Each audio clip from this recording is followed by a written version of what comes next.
Hello everyone, welcome back to my birthday blog. Birthday দিন সকালবেলা ঘুম থেকে উঠে আমি তাড়াতাড়ি আমার রুমটাকে হালকা ক্লিন করে নিয়ে ভালো করে গুছিয়ে নিয়েছিলাম।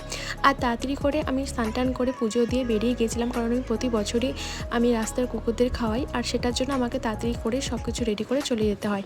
আর বাড়িতে এসে আমি ডেকোরেশন একদমই চেঞ্জ দেখলাম, মানে সম্পূর্ণটাই চেঞ্জ হয়ে গেছিলো। আমার ফ্রেন্ডরা এসে এটা করেছিল, আর লাঞ্চে তো অনেক আইটেম ছিল, আর সবগুলো আইটেমই আমার দিদি করেছে। অ্যান্ড আমার রুমে ঢুকে তো আমি শকড হয়ে গিয়েছিলাম এত সুন্দর সাজানো দেখে।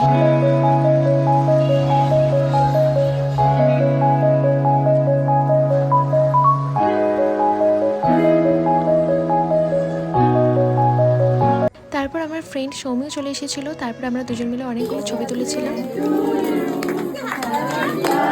আর সত্যি কথা বলতে এবারে বার্থডেটা আমার কাছে অনেকটাই স্পেশাল, কারণ আমি আমার ফ্যামিলির সাথে টাইম স্পেন্ড করতে পেরেছি, আর ওরা আমাকে এতটা সুন্দরভাবে সারপ্রাইজ দিয়েছে যেটা আমি সত্যি কোনোদিনও ভাবিনি।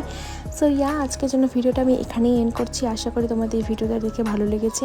যদি ভালো লেগে থাকে প্লিজ লাইক, শেয়ার, সাবস্ক্রাইব করে দিও। নেক্সট ভিডিওতে দেখা হচ্ছে।